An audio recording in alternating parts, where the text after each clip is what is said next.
The man who saw tomorrow. In a village deep among mountains and clear waters, there lived a poor but diligent man named Do-yun.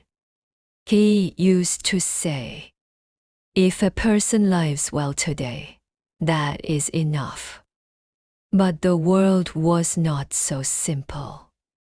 The harvest failed. His father fell ill. His younger brother cried from hunger.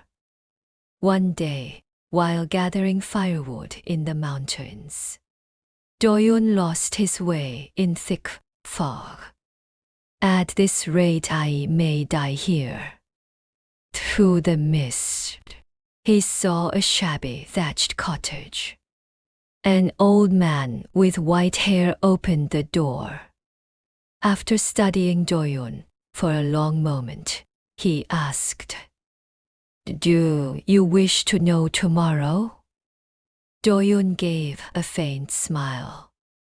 "Isn't tomorrow known when it comes?" The old man shook his head. "One who knows tomorrow lives today differently." He handed Do-yun a small coin. "If you hold this and sleep, you will see tomorrow just once. But you will never forget what you see." Half doubtful, Do-yun held the coin and fell asleep.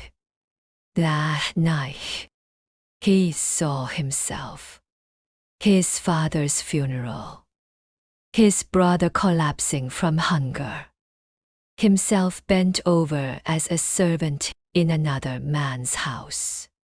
And in a rain-soaked field, he saw himself fall to his knees and weep alone. Do-yun awoke with a cry. Cold sweat covered his forehead. "That is my tomorrow?" The coin had already turned to dust. From that day on, Do-yun changed. He did not sell his field to buy grain. Instead, he bought seeds. People mocked him.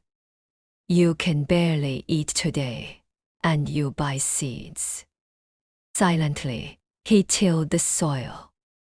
At night, he worked in others' homes.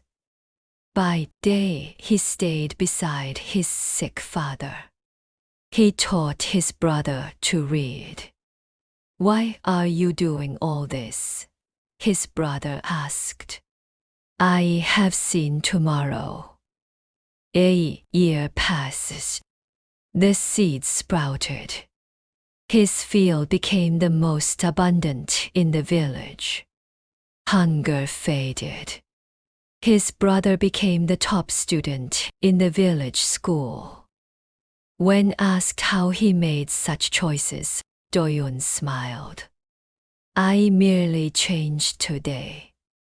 Years later, famine struck again.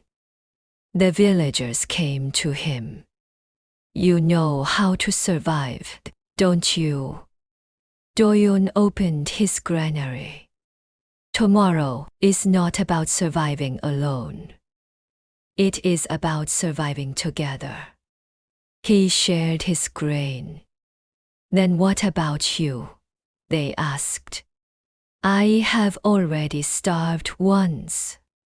In tomorrow. That winter, the village stood united. In spring, Do-yun's fields grew even wider.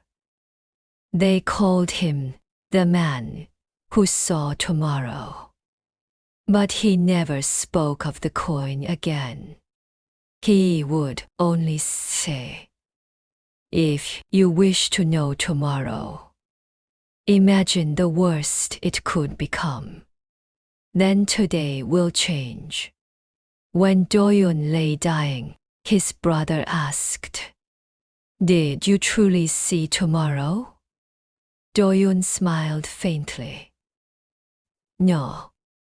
I only saw a tomorrow in which I had lost today." And he closed his eyes. The story passed down through generations. His brother Seojin inherited the field. He was bright and quick to understand the ways of the world. One day, he found a note Do-yoon had left behind. To see tomorrow is to live fear in advance. But only those who do not collapse under fear and instead repair today can change destiny. When rumors spread that bandits would attack the village, Seojin imagined the worst. Houses burned, grain stolen, children crying. Instead of fleeing, he prepared. He divided the grain, set guards in shifts, moved children and elders to safety. When the bandits came, they found the village ready. Blood barely flowed. Again, tomorrow had been faced before it arrived. Seojin later became a teacher. Study is not for tomorrow, he would tell his students. It is for using today rightly. A child once asked, "Is tomorrow already decided?" Seojin looked over the green fields. Tomorrow is not fixed, but for those who postpone today. Tomorrow always arrives the same. Generations passed. The field became known as the seed ground, a place where children played, where the young made promises, where elders remembered. When a wealthy merchant tried to buy it to build a warehouse, a young girl named Yeonwoo, Do-yoon's great-granddaughter, stood forward. If we build a warehouse, we may gain more this year. But what about next year? This land does not grow grain, she said. It has grown people. The village chose to protect the seed ground. Years later, when a great flood struck, that high ground became refuge. Again, they understood.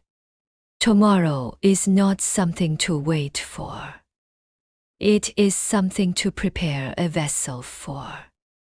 Wars came. Refugees arrived. The villagers feared scarcity.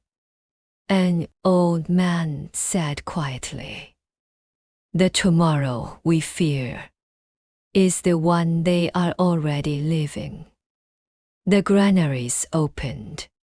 Months were hard, but when the war ended, those refugees stayed, bringing skills and knowledge. The village grew stronger. At last, a small stone was placed in the center of town.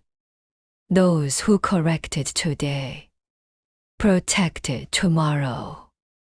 Children would ask, "Did someone truly see tomorrow?" The elders would smile. "No, but someone imagined it."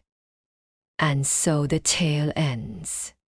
Tomorrow cannot be seen, but it can be imagined. If the imagined tomorrow is frightening, repair today. If the imagined tomorrow is joyful, hold firmly to today. Do-yoon had no supernatural power. He simply dared to imagine himself broken and chose differently. That imagination changed one man. One man changed a village. A village changed generations. If you know tomorrow, today changes. And when today changes, destiny changes. That was the true ending of the man who saw tomorrow.